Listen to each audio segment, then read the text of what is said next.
हाथ के भी कितने रूप होते हैं। कुछ स्नेह के नाते आपसे मिलते हैं तो कुछ प्रहार बनकर आप पर गरजते हैं। कुछ मित्रता के नाते आपके ओर बढ़ते हैं तो कुछ शत्रुता में आपको खींच ले जाते हैं। किंतु कभी सोचा है कि कौन सा हाथ अधिक मूल्यवान?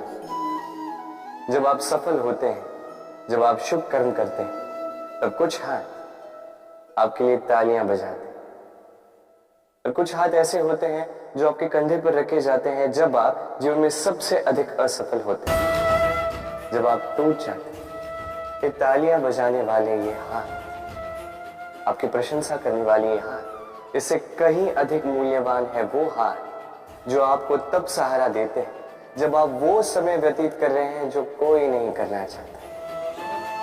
ये आपका संबल बनते हैं और यही संबल है जो जीवन को जीने का आधार आपको देता है। तो एक दूसरे का संबल बनकर रहिए, जीवन में सदैव सुख पाएंगे। मनुष्य, प्रत्येक मनुष्य किसी से प्रेम करता है, किसी से घृणा, किसी का आदर करता है तो किसी का तिरस्कार करता है। मनुष्य कुछ भी हो सकता है, स्वस्थ हो सकता है, रोगी हो सकता है, धनी हो सकता है, निर्धनी हो सकता है, मित्र हो सकता है, शत्रु भी हो सकता है। यदि कुछ नहीं हो सकता तो अस्पर्श, छुआछूत ईश्वर की दृष्टि में सबसे बड़ा पाप है। ये जो मनुष्य का शरीर है ये ईश्वर की देन है, ये उसका मंदिर है। हर शरीर में ब्रह्मा जी निवास करते हैं, तो इस शरीर का अपमान करना, इसे छूने से भी कतराना, ये कभी ना कर। इस जीवन में छुआछूत कभी ना कर। ईश्वर की जो देन है उसका सम्मान करना सीखो। प्रेम और चाह समान लगता है किंतु है नहीं, इनमें बहुत अंतर है। देखा जाए तो प्रेम और चाह कभी एक हो ही नहीं सकते। अब यदि मैं आपको उदाहरण दूं, यदि आप इस पुष्प को चाहते हैं तो आप इसे इसकी डाली से तोड़कर अपने पास रखें, किंतु यदि आप इससे प्रेम करते हैं तो आप प्रतिदिन आकर इसकी जड़ों को जल देंगे ताकि ये और खिले। बस यही है अंतर चाह और प्रेम। चाह स्वार्थ बन जाता है, जहां प्रेम परमार्थ बनता है। तो चाह नहीं, प्रेम कीजिए, जीवन धन्य हो जाए। कभी किसी बालक को देखा है, कितना कुछ घटित होता है उसके जीवन, बालपन से लेके बड़े होने तक असंख्य अनुभवों का अनुभव करता है। कभी गिरता है, कभी चोट खाता है, कभी सीखता है, कभी पीड़ा सहता है तो कभी आनंद के क्षण जीता है। किंतु स्मरण रखता है तो केवल आनंद के क्षण। अब तनिक एक बार आपके जीवन के प्रारंभ में झांक के देखिए, आपके बालपन में झांक के देखिए, आप पाएंगे कि अधिकतर स्मृतियां जो आपके मन में हैं वो अच्छे क्षणों की, बुरे क्षणों की नहीं। इसीलिए ये बालपन, ये सुखी होता है, ये निश्चिंत होता है। इसलिए आज भी न जाने आप कितने भी बड़े क्यों ना हो जाए, बुरी स्मृतियों को, बुरी यादों को भुलाने का प्रयास कीजिए। एक बार बुरी यादों को भुलाने का अनुभव आपको हो गया तो स्मरण रखिए, कितने भी कठिन कष्ट आपके जीवन में क्यों ना आए, उनका सामना करने में आप सक्षम हैं। यदि मैं आपसे पूछूं कि इस संसार में सबसे महत्वपूर्ण तत्व कौन सा है, तो आप कहेंगे जड़। और बिल्कुल ठीक है, किंतु किस कारण से? इसलिए कि वो हमें जीवन देता है, इसलिए कि वो हमारी प्यास बुझाता है, या इसलिए कि हमारे दैनिक कार्यों से लेकर मरने तक हमारे काम आता है, हर कार्य में हमारी सहायता करता है? नहीं, इसके पीछे एक भाव है, जल की प्रकृति। सोचिए, सागर का ये जल सूर्य के ताप को सहकर वाष्पित होता है, फिर ऊपर जाके मेघों में समा जाता है, फिर मेघों के साथ एक लंबी यात्रा तैर कर कहीं पर्वतों से टकराकर वर्षा बनकर इस धरा पर बरसता है। फिर इस धरा के अंग को, इसकी मिट्टी को स्वयं में समा लेता है। मनुष्यों द्वारा, अन्य जीवों द्वारा जो गंदगी फैल चुकी है उसे स्वयं में समा लेता है और फिर अग्रसर होता है पुनः सागर की ओर। सागर में समा जाता है, किंतु फिर भी पुनः वाष्पित बनते समय उस गंदगी को वहीं छोड़ देता है, उस गंदगी को अपने साथ लेकर नहीं जाता। बस यही जल की प्रकृति है जो उसे महान बनाती है। आप भी अपने जीवन में अपना कर्म कीजिए, महान कर्म कीजिए, पुरुषार्थ कीजिए, किंतु पुरुषार्थ के साथ जो अहम आता है उसे अपने साथ उठने ना दें, उससे परे हो आप स्वयं को जल की भांति हल्का पाएंगे। चिंता, सभी कहते हैं चिंता नहीं करनी चाहिए, किंतु चिंता सभी करते हैं। जो वृद्ध व्यक्ति होता है वो अपने अतीत की आज से तुलना करके चिंतित रहता है। जो युवक होता है वो भविष्य के विषय में सोचता है, अपने लक्ष्य को कैसे प्राप्त किया जाए इस विचार में चिंतित रहता है। एक बालक ही है जिसे न भविष्य की चिंता है न भूतकाल का दुख। और ऐसा क्यों?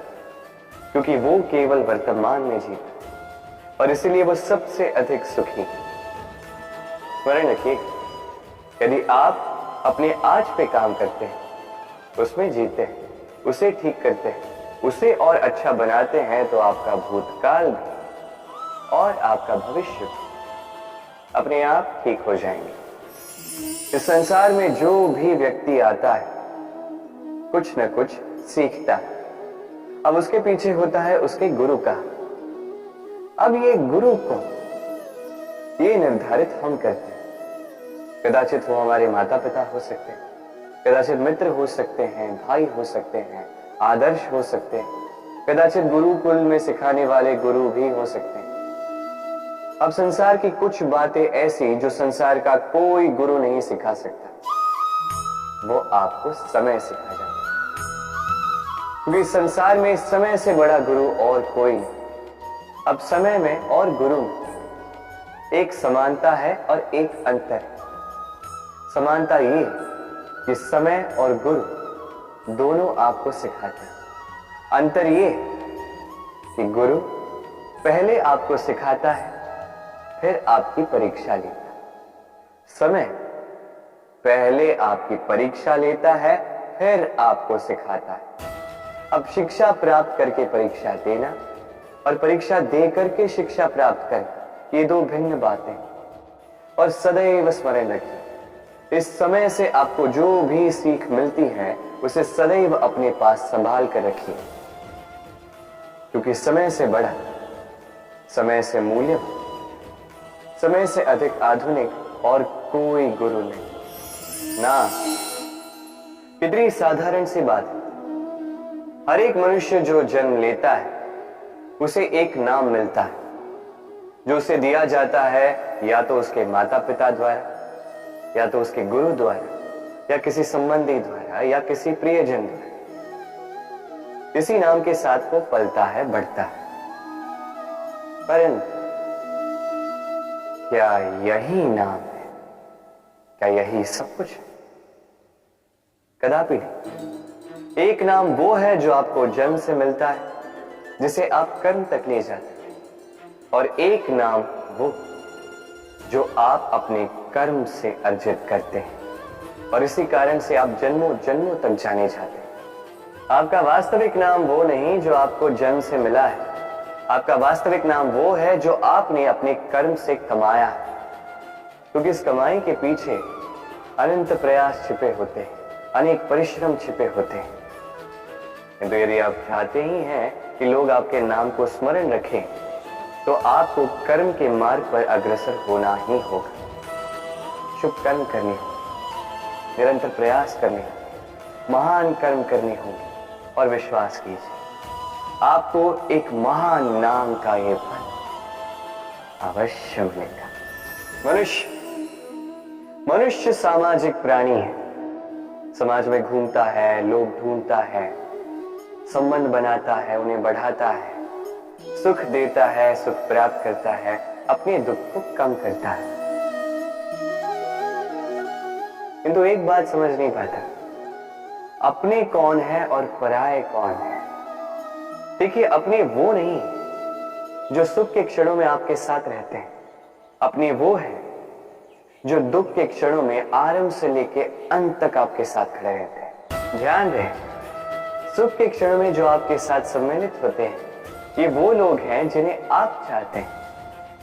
किंतु जो दुख के क्षणों में, समस्या में, पीड़ा में, अकेलेपन में आपके साथ खड़े रहते हैं, सदैव आपका साथ निभाते हैं, ये वो लोग हैं जो आपको चाहते हैं। अब किन्हें अपना बनाना है और किन्हें पराया, निर्णय आपका है। कभी जीवन में आपने देखा होगा, सुना होगा कि मनुष्य जब दूध पीता है, उसमें यदि कोई मक्खी आके गिर जाए तो वो उसका पान नहीं करता, उस दूध को कहीं फेंक देता है। क्योंकि सोचिए, यदि यहाँ पे परिस्थिति तनिक भिन्न है, दूध के स्थान पर घी है, तो मनुष्य क्या करता है? उस घी को नहीं फेंकता, उसमें से मक्खी को निकाल के फेंकता है। इससे हम क्या समझते हैं? यही कि मक्खी अधिक महत्वपूर्ण नहीं, अधिक महत्वपूर्ण है वो पदार्थ घी। अब सोचिए, दूध और घी दोनों उत्पन्न होते हैं गैया से, फिर अधिक महत्वता घी को क्यों दी जाती?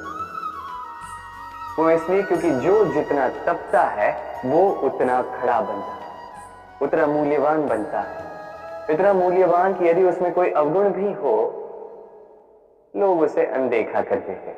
स्मरण रखिएगा, ये गुण अवगुण ये केवल व्यवहार, किंतु परिश्रम करना, संघर्ष करना, तपना, ये मनुष्य का भाव है। और व्यवहार पे नहीं, भाव पर ध्यान केंद्रित कीजिए, उसे महत्व दीजिए। और आइए मेरे साथ प्रेम से कहें, राधे राधे।